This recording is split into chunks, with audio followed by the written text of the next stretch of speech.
আসসালামু আলাইকুম বন্ধুরা। শুনছেন গল্প কথা বাই রাবেয়া রাবু।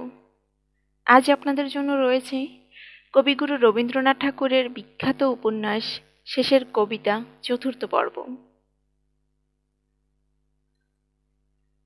বাসা বদল। গোড়ায় সবাই ঠিক করে রেখেছিল অমিত দিন 15-র মধ্যে কলকাতায় ফিরবে। নরেন মিত্তির খুব মোটা বাজিয়ে রেখেছিল যে 7 দিন পেরোবে না। 1 মাস যায়, 2 মাস যায়, ফেরবার নামও নেই। শিলংয়ের বাসার মেয়াদ ফুরিয়েছে। রংপুরের কোনো জমিদার এসে সেটা দখল করে বসল। অনেক খোঁজ করে যোগমায়াদের কাছাকাছি একটা বাসা পাওয়া গেছে। একসময় ছিল গোয়ালার কি মালির ঘর। তারপরে একজন কেরানির হাতে পড়ে, তাতে গরিবী ভদ্রতার অল্প একটু আঁচ লেগেছিল। সে কেরানিও গেছে মরে, তারই বিধবা এটা ভাড়া দেয়।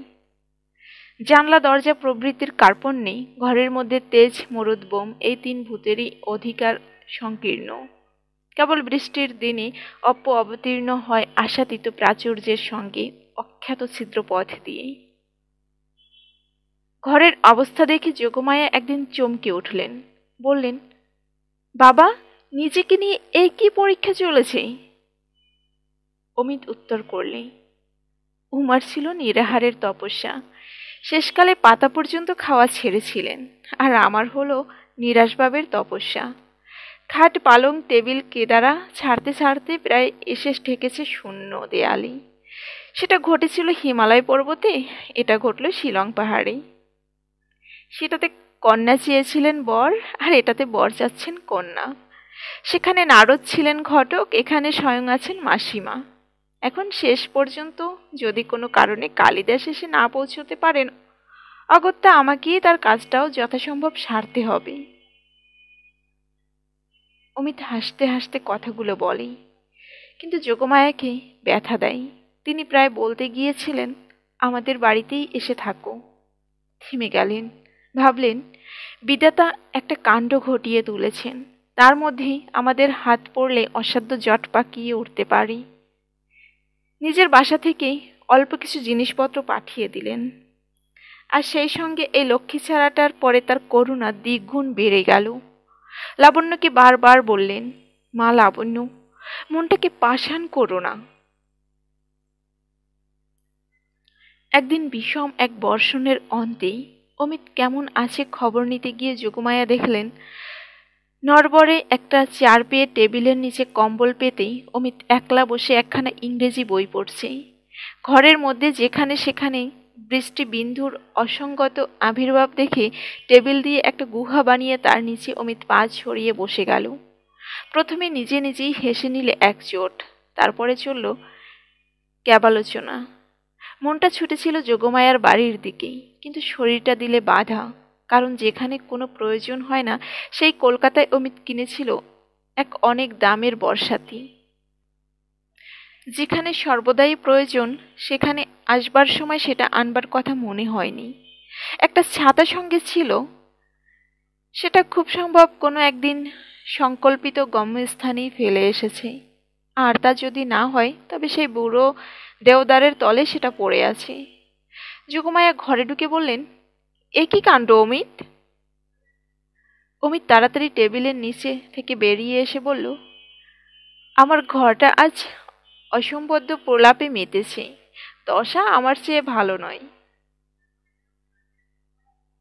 অসম্বদ্ধ প্রলাপ অর্থাৎ বাড়ির চালটা প্রায় ভারতবর্ষ বললেই হয়। অংশগুলোর মধ্যে সম্বন্ধটা আগলা। এই জন্যে উপর থেকে উৎপাত ঘটলেই চারিদিকে এলোমেলো অশ্রুবর্ষণ হতে থাকে, আর বাইরের দিক থেকে যদি ঝড়ের দাপট লাগে তবে শোষ করে উঠতে থাকে দীর্ঘশ্বাস। আমি তো প্রোটেস্ট স্বরূপ মাথার উপরে এক মঞ্চ খাড়া করেছি। ঘরের মিস গভর্নমেন্ট, মাঝখানে নিরুপদ্রব হোম রুলের দৃষ্টান্ত। পলিটিক্সের একটা মূলনীতি এখানে প্রত্যক্ষ। মূলনীতিটা কি শুনি? সেটা হচ্ছে এই যে, যে ঘরওয়ালা ঘরে বাস করে না, সে যত বড় ক্ষমতাশালী হোক, তার শাসনের চেয়ে যে দরিদ্র বাসারে ঘরে থাকে, তার যেমন তেমন ব্যবস্থাও ভালো। আজ লাবণ্যর পরে যোগমায়ার খুব রাগ হলো। অমিতকে তিনি যতই গভীর করে স্নেহ করছেন, ততই মনে মনে তার মূর্তিটা খুব উঁচু করে গড়ে তুলছেন। এত বিদ্যে, এত বুদ্ধি, এত পাস, অথচ এমন সাদা মন। গুছিয়ে কথা বলবার কি অসামান্য শক্তি। আর যদি চেহারা কথা বলো, আমার চোখে তো লাবণ্যর চেয়ে ওকে অনেক বেশি সুন্দর ঠেকে। লাবণ্যর কপাল ভালো, অমিত কোনো গ্রহের চক্রান্তে ওকে এমন মুগ্ধ চোখে দেখেছে। সেই সোনার চাঁদ ছেলেকে লাবণ্য এত করে দুঃখ দিচ্ছে। খামখা বলে বসলেন কিনা বিয়ে করবেন না, যেন কোন রাজ্যার রাজেশ্বরী। ধনুক ভাঙা বন, এত অহংকার সইবে কেন? পোড়ামুখীকে যে কেঁদে কেঁদে মরতে হবে। একবার যোগমায়া ভাবলেন অমিতকে গাড়িতে করে তুলে নিয়ে যাবেন তাদের বাড়িতে। তারপরে কি ভেবে বললেন, একটু বসো বাবা, আমি এক্ষুনি আসছি। বাড়ি গিয়েই চোখে পড়ল লাবণ্য তার ঘরের সোফায় হেলান দিয়ে পায়ের উপর শাল মেলে গোর্কির মা বলে গল্পের বই পড়ছে। ওর ওই আরামটা দেখে ওর মনে মনে রাগ আরও বেড়ে উঠল। বললেন, চলো একটু বেরিয়ে আসবে। সে বললে, কর্তামা, আজ বেরোতে ইচ্ছে করছে না। যোগমায়া ঠিক বুঝলেন না যে লাবণ্য নিজের কাছ থেকে ছুটে গিয়ে এই গল্পের মধ্যে আশ্রয় নিয়েছে। সমস্ত দুপুরবেলা খাওয়ার পর থেকেই যার মনের মধ্যে একটা অস্থির অপেক্ষা ছিল, কখন আসবে অমিত। কেবলই মন বলছে এলো বুঝি। বাইরে দমকা হাওয়ার দৌড়াতেই পাইন গাছগুলো থেকে থেকে ছটফট করে, আর দুর্দান্ত বৃষ্টিতেই সদ্যজাত ঝর্ণাগুলো এমনই ব্যতিব্যস্ত যেন তাদের মেয়াদের সময়টার সঙ্গে ঊর্ধ্বশ্বাসে তাদের পাল্লা চলেছে। লাবণ্যর মধ্যে একটা ইচ্ছে আজ অশান্ত হয়ে উঠল। যাক, সব বাধা ভেঙ্গে, সব দ্বিধা উড়ে অমিতর দুই হাত আজ চেপে ধরে বলে উঠি, জন্মে জন্মান্তরে আমি তোমার। আজ বলা সহজ, আজ সমস্ত আকাশে যে মরিয়া হয়ে উঠল, হু হু করে কি যে হেঁকে উঠছে তার ঠিক নেই। তারই ভাষায় আজ বন বনান্তর ভাষা বেয়েছে। বৃষ্টিধারায় আবিষ্ট গ্রীষ্মগুলো আকাশে কান পেতে দাঁড়িয়ে রইল। অমনি করেই কেউ শুনতে আসুক লাবণ্যর কথা, অমনি মস্ত করে স্তব্ধ হয়ে, অমনি উদার মনোযোগে। কিন্তু প্রহরের পর প্রহর যায়, কেউ আসে না। ঠিক মনের কথাটি বলার লগ্ন যে উত্তীর্ণ হয়ে গেল। এরপরে যখন কেউ আসবে তখন কথা জুটবে না, তখন সংশয় আসবে মনে।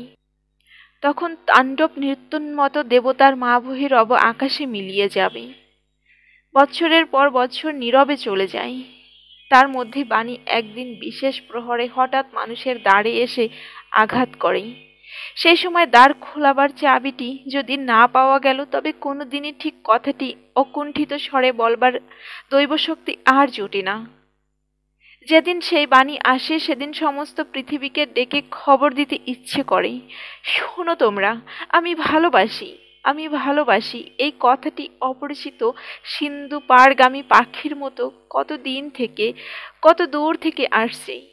সেই কথাটির জন্যই আমার প্রাণে আমার ইষ্ট দেবতা এত দিন অপেক্ষা করেছিল। স্পর্শ করল আজ সেই কথাটি। আমার সমস্ত জীবন, আমার সমস্ত জগৎ সত্য হয়ে উঠল। বালিশের মধ্যে মুখ লুকিয়ে লাবণ্য আজ কাকে এমন করে বলতে লাগলো, সত্য, সত্য, এত সত্য আর কিছু নেই। সময় চলে গেল, অতিথি এলো না। অপেক্ষার গুরুভারে বুকের ভিতরটা টনটন করতে লাগলো। বারান্দায় বেরিয়ে গিয়ে লাবণ্য খানিকটা ভিজে এলো জলের ঝাপটা লাগিয়ে। তারপরে একটা গভীর অবসাদে তার মনটাকে ঢেকে ফেললেই নিবিড় একটা নৈরাশ্যে মনে হলো ওর জীবনে যা জ্বলবার তা একবার মাত্র দপ করে জ্বলে তারপরে গেল নিবেই। সামনে কিছুই নেই। অমিতকে নিজের ভিতরকার সত্যের দোহাই দিয়ে সম্পূর্ণ করে স্বীকার করে নিতে ওর সাহস চলে গেল। এই কিছু আগেই ওর প্রবল যে একটা ভরসা জেগেছিল, সেটা ক্লান্ত হয়ে পড়েছে। অনেকক্ষণ চুপ করে পড়ে থেকেই অবশেষে টেবিল থেকে বইটা টেনে নিলে। কিছু সময় গেল মন দিতে। তারপরে গল্পের ধারার মধ্যে প্রবেশ করে কখন নিজেকে ভুলে গেল তা জানতে পারেনি। এমন সময় যোগমায়া ডাকলেন বেড়াতে যেতে। ওর উৎসাহ হলো না। যোগমায়া একটা চৌকি টেনে লাবণ্যর সামনে বসলেন। দীপ্ত চোখ তার মুখে রেখে বললেন, সত্যি করে বলো দেখি লাবণ্য, তুমি কি অমিতকে ভালোবাসো? লাবণ্য তাড়াতাড়ি উঠে বসে বলল, এমন কথা কেন জিজ্ঞাসা করছো কর্তামা? যদি না ভালোবাসো ওকে কষ্ট করে বলো না কেন? নিষ্ঠুর তুমি। ওকে যদি না চাও তবে ওকে ধরে রেখো না। লাবণ্যের বুকের ভেতরটা ফুলে ফুলে উঠল, মুখ দিয়ে কথা বেরোলো না। এই মাত্র যে দশা ওর দেখে এলুম, বুক ফেটে যায়। এমন ভিক্ষুকের মতো কার জন্যে এখানে ও পড়ে আছে? ওর মতো ছেলে যাকে চায় সে যে কত বড় ভাগ্যবতী, তাকে একটুও বুঝতে পারো না? চেষ্টা করে রুদ্ধ কণ্ঠের বাধা কাটিয়ে লাবণ্য বলে উঠল, আমার ভালোবাসার কথা জিজ্ঞেস করছো কর্তামা? আমি তো ভেবে পাইনি আমার চেয়ে ভালোবাসতে পারে পৃথিবীতে এমন কেউ আছে। ভালোবাসে আমি যে মরতে পারি। এতদিন যা ছিলুম সব যে আমার লুপ্ত হয়ে গেছে। এখন থেকে আমার আরেক আরম্ভ। এ আরম্ভের শেষ নেই। আমার মধ্যে এ যে কত আশ্চর্য, সে আমি কাউকে কেমন করে জানাবো? আর কেউ কি এমন করে জেনেছে? যোগমায়া অবাক হয়ে গেলেন। চিরদিন দেখে এসেছেন লাবণ্যর মধ্যে গভীর শান্তি। এত বড় দুঃসহ আবেগ কোথায় এতদিন লুকিয়েছিল? তাকে আস্তে আস্তে বললেন, মা লাবণ্য, নিজেকে চাপা দিয়ে রেখো না। অমিত অন্ধকারে তোমাকে খুঁজে খুঁজে বেড়াচ্ছে। সম্পূর্ণ করে তার কাছে তুমি আপনাকে জানাও। একটুও ভয় করো না। যে আলো তোমার মধ্যে জ্বলেছে সে আলো যদি তার কাছেও প্রকাশ পেত, তাহলে তার কোনো অভাব থাকতো না। চলো মা, এক্ষুনি চলো আমার সঙ্গে। দুজনে গেলেন অমিতর বাসায়।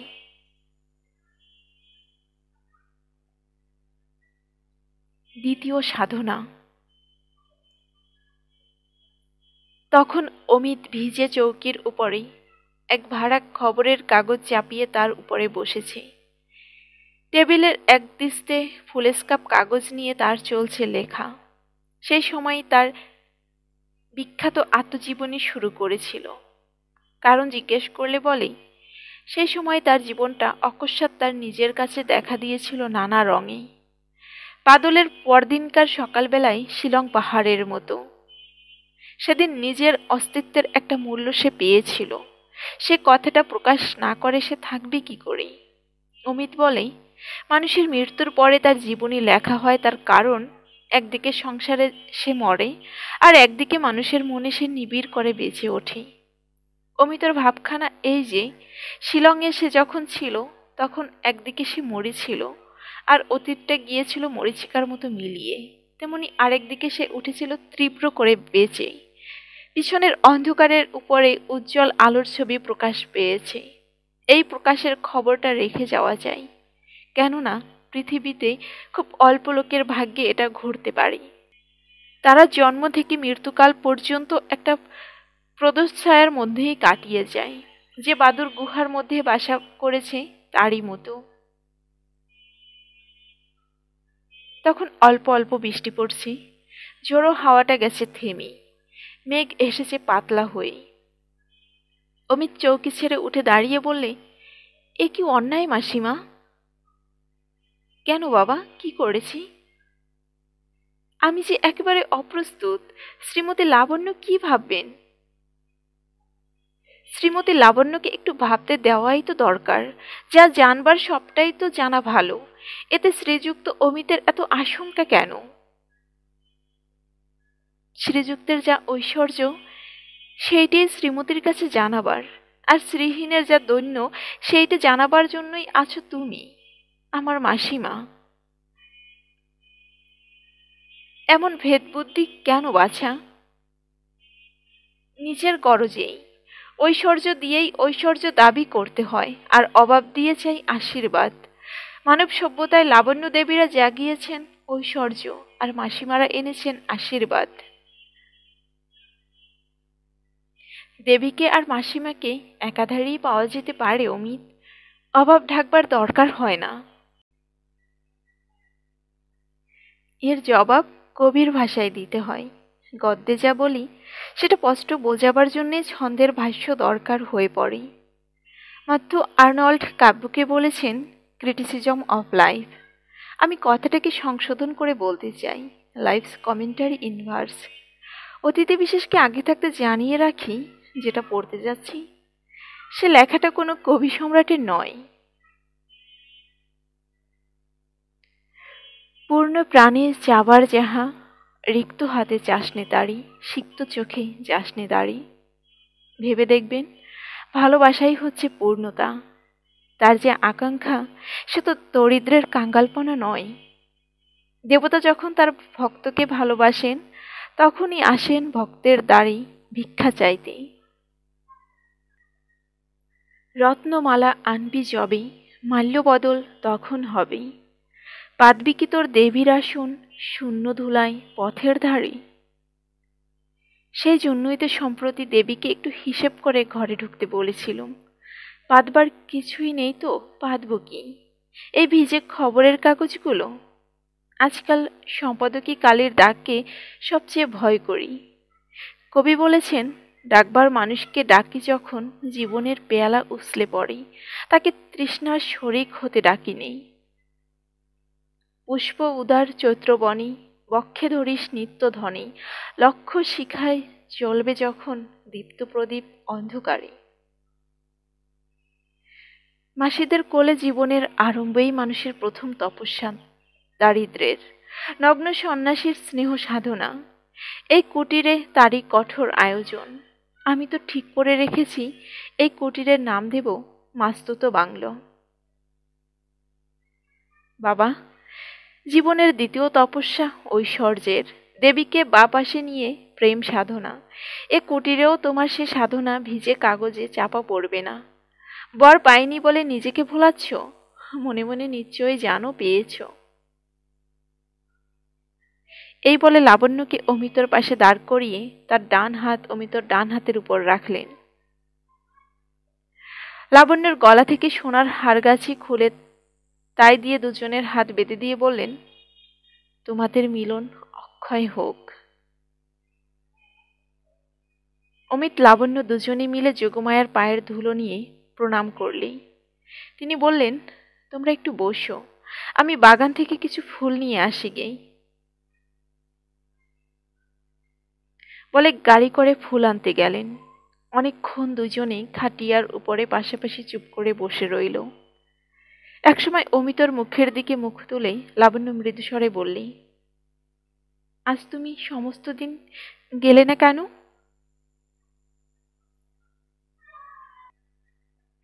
অমিত উত্তর দিলে, কারণটা এত বেশি তুচ্ছ যে আজকের দিনে সে কথাটা মুখে আনতে সাহসের দরকার। ইতিহাসে কোনোখানে লেখে না যে হাতের কাছে বর্ষাতি ছিল না বলে বাদলার দিনে প্রেমিক তার প্রিয়ার কাছে যাওয়া মুলতবি রেখেছে। বরঞ্চ লেখা আছে সাঁতার দিয়ে অগাধ জল পার হওয়ার কথা।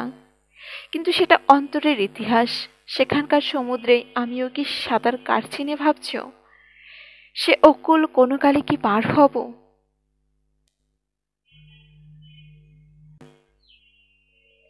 For we are bound where mariner has not yet dared to go, and we will risk the ship ourselves and all. আমরা যাব যেখানে কোনো যাইনি নেই সাহস করি, ডুব যদি তো ডুবি না কেন, ডুবুক সবই ডুবুক তরি। বন্যা, আমার জন্যে আজ তুমি অপেক্ষা করেছিলে? হামিতা, বৃষ্টির শব্দে সমস্ত দিন যেন তোমার পায়ের শব্দ শুনেছি। মনে হয়েছে কত অসম্ভব দূর থেকে যে আসছো তার ঠিক নেই, শেষকালে তো এসে পৌঁছলে আমার জীবনে। বন্যা, আমার জীবনের মাঝখানটিতে ছিলে এত কাল তোমাকে না জানার একটা প্রকাণ্ড কালো গর্ত। ওইখানটা ছিল সবচেয়ে কুচ্ছ্রী, আজ সেটা কানা ছাপিয়ে ভরে উঠল। তারই উপরে আলো ঝলমল করে সমস্ত আকাশের ছায়া পড়ে। আজ সেইখানটাতেই হয়েছে সবচেয়ে সুন্দর। এই যে আমি ক্রমাগতই কথা কয়ে যাচ্ছি, এ হচ্ছে ওই পরিপূর্ণ প্রাণ সরোবরের তরঙ্গধ্বনি। একে থামাই কে? মিতা, তুমি আজ সমস্ত দিন কি করছিলে? মনের মাঝখানটাতে তুমি ছিলে, একেবারে নিস্তব্ধ।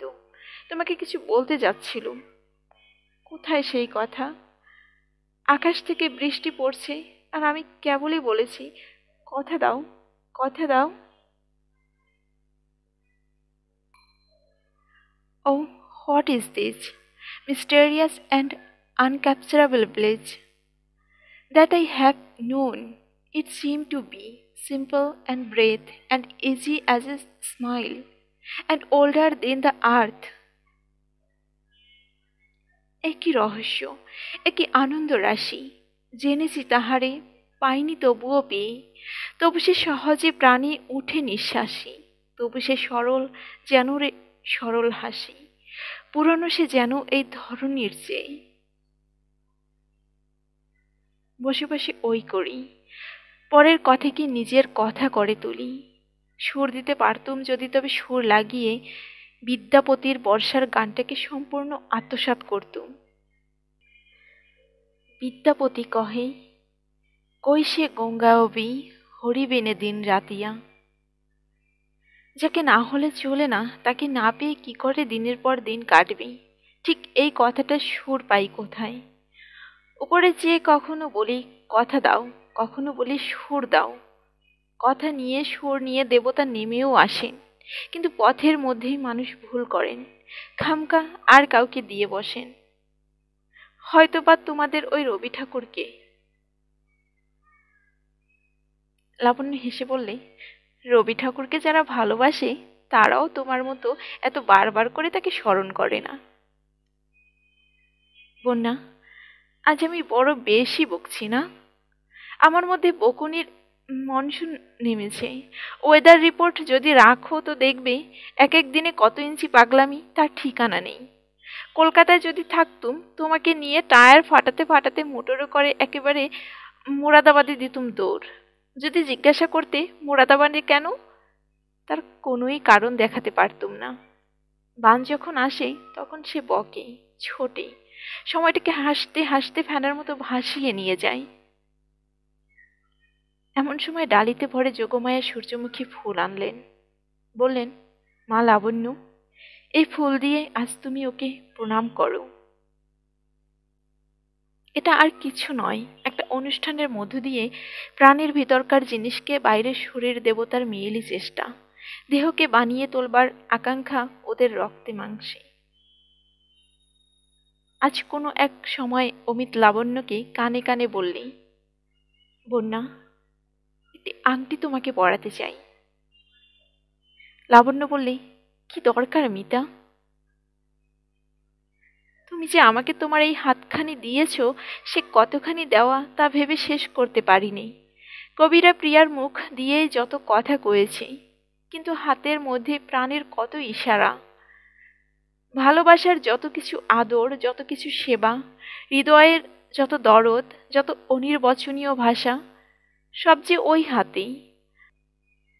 আংটি তোমার আঙুলটিতে জড়িয়ে থাকবে, আমার মুখের ছোট্ট একটি কথার মতো।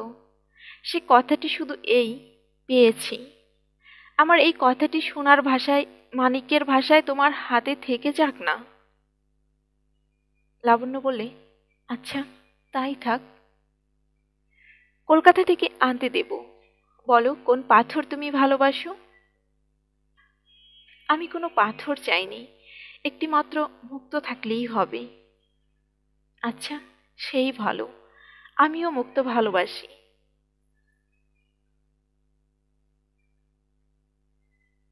মিলন তত্ত্ব।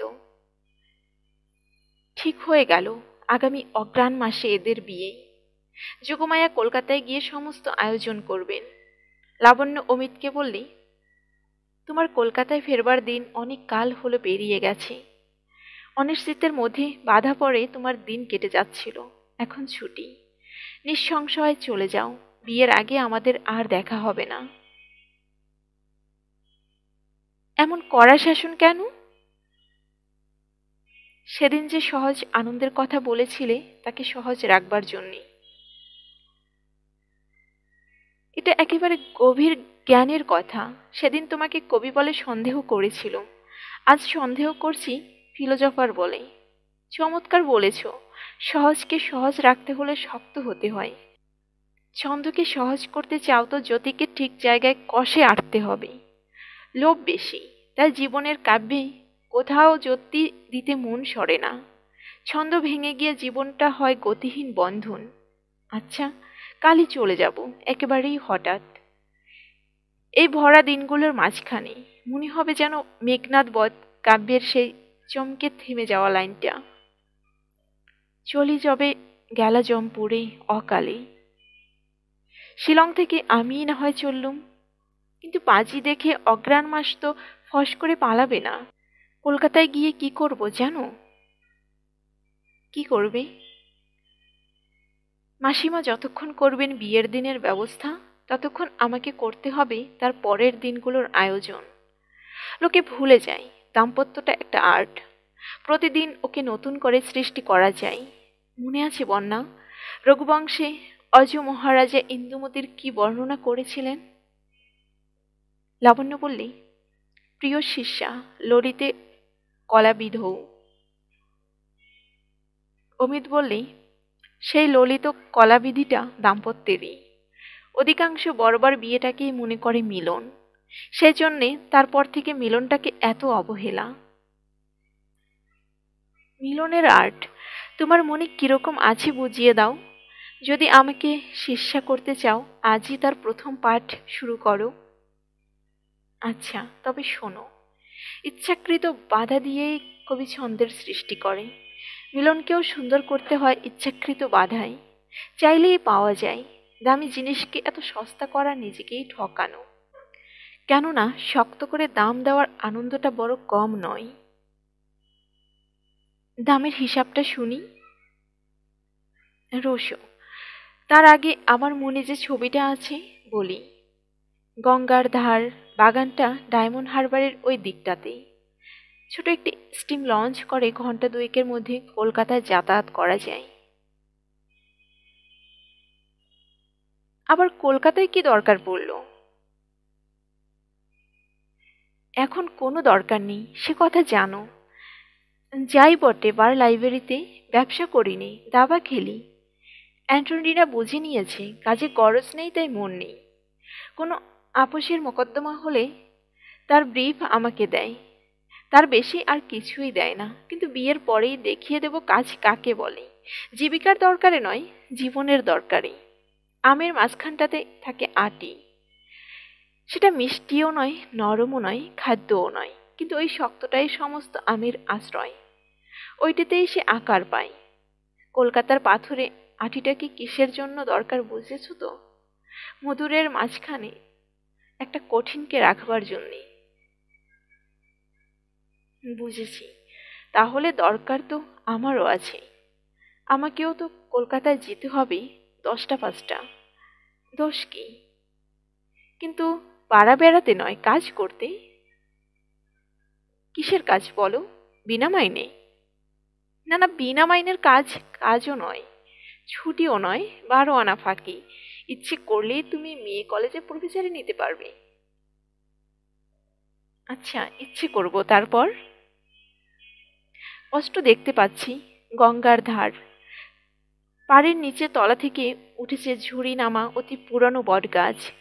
ধনপতি যখন গঙ্গা বেয়ে সিংহলে যাচ্ছিল, তখন হয়তো এই বটগাছে নৌকা বেঁধে গাছতলায় রান্না চড়িয়েছিল।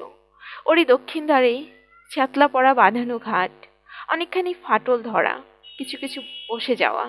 সেই ঘাটে সবুজে সাদায় রং করা আমাদের ছিপছিপে নৌকাখানি, তারই নীল নিশানে সাদা অক্ষরে নাম লেখা। কি নাম বলে দাও তুমি? বলবো, মিতালি। ঠিক নামটি হয়েছে, মিতালি। আমি ভেবেছিলুম সাগরী। মনে একটু গর্বও হয়েছিল, কিন্তু তোমার কাছে হার মানতে হলো। বাগানের মাঝখান দিয়ে সরু একটি খড়ি চলে গেছে, গঙ্গার হৃদয় স্পন্দন বয়ে। তার ওপারে তোমার বাড়ি, এপারে আমার।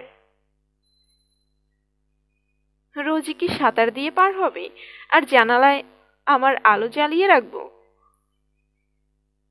দেব সাঁতার মনে মনে একটা কাঠের সাঁকোর উপর দিয়ে। তোমার বাড়িটির নাম মানুষী, আমার বাড়ির একটা নাম তোমাকে দিতে হবে, দীপক। ঠিক নামটি হয়েছে। নামের উপযুক্ত একটি দ্বীপ আমার বাড়ির চূড়ায় বসিয়ে দেব। মিলনের সন্ধেবেলায় তাতে জ্বলবে লাল আলো, আর বিচ্ছেদের রাতে নীল।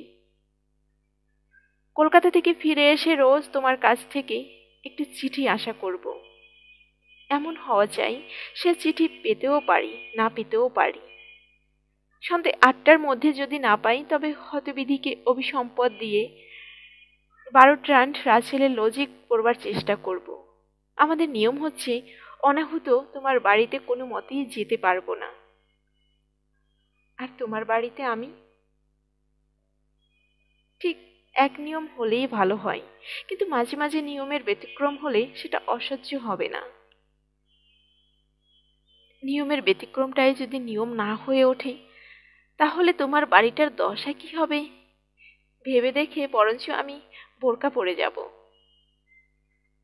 তা হোক, কিন্তু আমার নিমন্ত্রণ চিঠি চাই। সে চিঠিতে আর কিছু থাকবার দরকার নেই, কেবল কোনো একটা কবিতা থেকে 2-4টি লাইন মাত্র। আর আমার নিমন্ত্রণ বুঝি বন্ধ? আমি একঘরে?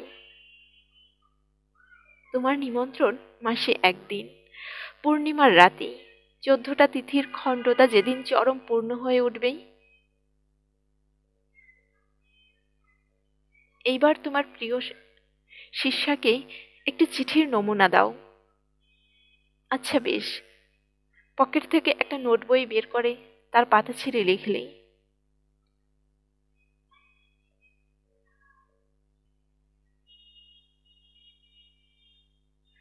Blow gently over my garden, wind of the southern sea.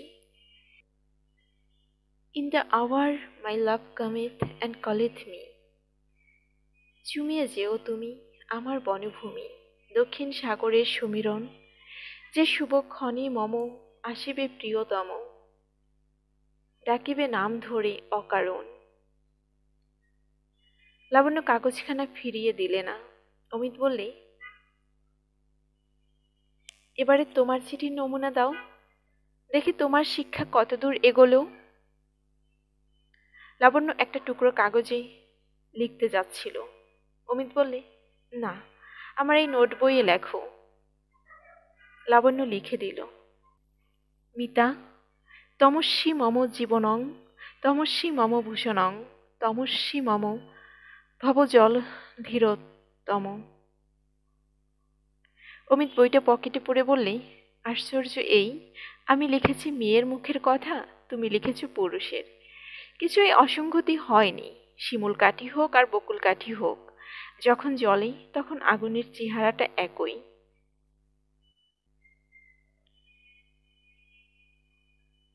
লাবণ্য বললে, নিমন্ত্রণ তো করা গেল, তারপরে?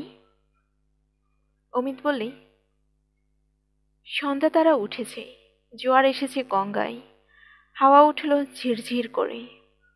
যাও গাছগুলো সারবে, পুরো বটগাছটার শিকড়ে শিকড়ে উঠল স্রোতের ছলছলানি। তোমার বাড়ির পেছনে পদ্মদিঘি, সেইখানে খিড়কির নির্জন ঘাটে গা ধুয়ে চুল বেঁধেছে। তোমার এক একদিন এক এক রঙের কাপড়, ভাবতে ভাবতে যাব আজকে সন্ধ্যাবেলার রংটা কি। মিলনের জায়গারও ঠিক নেই, কোনোদিন শান বাঁধানো চাপাতলায়, কোনোদিন বাড়ির ছাদে, কোনোদিন গঙ্গার ধারের চাতালে। আমি গঙ্গায় স্নান সেরে সাদা মখমলের ধুতি আর চাদর পরব, পায়ে থাকবে হাতির দাঁতে কাজ করা খড়ম। গিয়ে দেখব গালচে বিছিয়ে বসেছ, সামনে রূপর রেকাবিতে মোটা গড়ে মালা, চন্দনের বাটিতে চন্দন, এক কোণে জ্বলছে ধূপ। পূজার সময় অন্তত 2 মাসের জন্যে দুজনে বেড়াতে বেরোবো, কিন্তু দুজনে দু জায়গায়। তুমি যদি যাও পর্বতে, আমি যাব সমুদ্রে। এই তো আমার দাম্পত্য দৈরাজ্যের নিয়মাবলী তোমার কাছে দাখিল করা গেল। এখন তোমার কি মত? মেনে নিতে রাজি আছি। মেনে নেওয়া আর মনে নেওয়া, এই দুয়ের যে তফাৎ আছে বন্যা। তোমার যাতে প্রয়োজন, আমার তাতে প্রয়োজন নাও যদি থাকে, তবু আপত্তি করব না। প্রয়োজন নেই তোমার? না, নেই। তুমি আমার যতই কাছে থাকো, তবু আমার থেকে তুমি অনেক দূরে।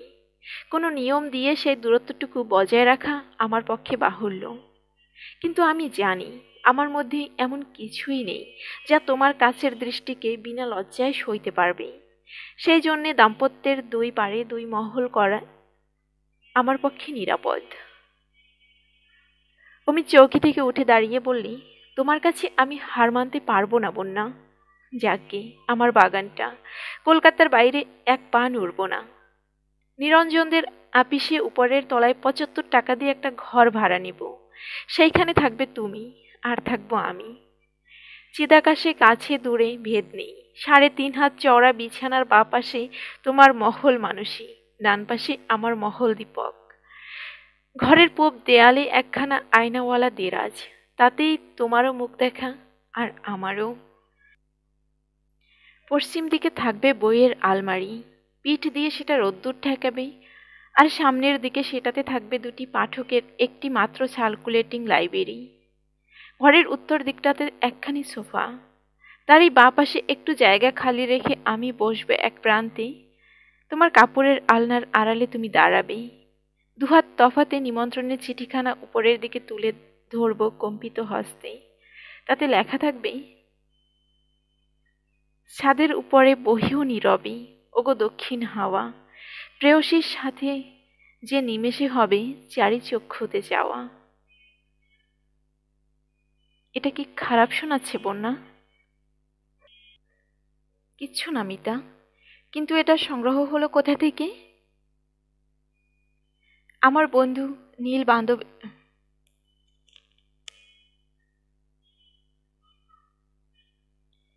কিছু না মিতা, কিন্তু এটা সংগ্রহ হলো কোথা থেকে? আমার বন্ধু নীল মাধবের খাতা থেকে। তার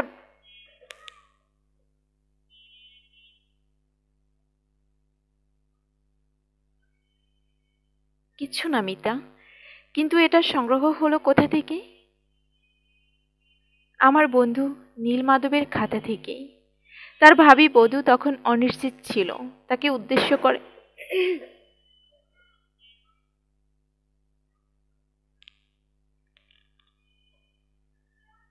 কিচ্ছু না মিতা, কিন্তু এটা সংগ্রহ হলো কোথা থেকে? আমার বন্ধু নীল মাধবের খাতা থেকে। তার ভাবী বধূ তখন অনিশ্চিত ছিল, তাকে উদ্দেশ্য করে ওই ইংরেজি কবিতাটাকে কলকাতাতেই ছাঁচে ঢালাই করেছিল। আমিও সঙ্গে যোগ দিয়েছিলাম। ইকোনমিক্সে এমএ পাশ করে ১৫,০০০ টাকা নগদ পণ আর ৮০ ভরি গয়না সমেত নববধূকে লোকটা ঘরে আনলে। চার চক্ষে চাওয়াও হলো, দক্ষিণে বাতাসও বয়, কিন্তু ওই কবিতাটাকে আর ব্যবহার করতে পারলে না। এখন তার অপর শরীরকে কাব্যটি সর্বসত্ব সমর্পণ করতে বাধবে না। তোমারও সাথে দক্ষিণে বাতাস বইবে, কিন্তু তোমার নববধূ কি চিরদিন নববধূ থাকবে? টেবিলে প্রবল চাপড় দিতে দিতে উচ্চস্বরে অমিত বলল, থাকবে থাকবে থাকবে। যোগমায়া পাশের ঘর থেকে তাড়াতাড়ি এসে জিজ্ঞাসা করলে, কি থাকবে অমিত? আমার টেবিলটা বোধ হচ্ছে থাকবে না। জগতে যা কিছু টেকসই সবই থাকবে। সংসারে নববধূ দুর্লভ, কিন্তু লাখের মধ্যে একটি যদি দৈবাত পাওয়া যায়, সে চিরদিনই থাকবে নববধূ। একটা দৃষ্টান্ত দেখাও দেখি। একদিন সময় আসবে, দেখাবো।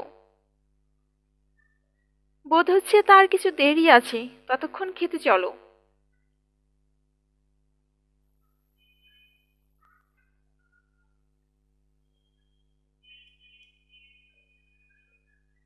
শুনছিলেন কবিগুরু রবীন্দ্রনাথ ঠাকুরের বিখ্যাত উপন্যাস শেষের কবিতা, চতুর্থ পর্ব। গল্প পাঠে আপনাদের সাথে ছিলাম আমি রাবেয়া রাবু। আমার গল্প আপনাদের ভালো লাগলে লাইক করবেন, কমেন্টে জানাবেন আপনাদের মতামত। এই পর্বের পরবর্তী পর্বের লিঙ্ক পেয়ে যাবেন এই পর্বের ডেসক্রিপশন বক্সে। আমার পরবর্তী গল্প পেতে আমার চ্যানেলটা সাবস্ক্রাইব করে পাশে থাকবেন। গল্পের নোটিফিকেশন গল্প দেওয়ার সাথে সাথে পাওয়ার জন্য পাশে থাকা বেল বাটনই প্রেস করে দেবেন।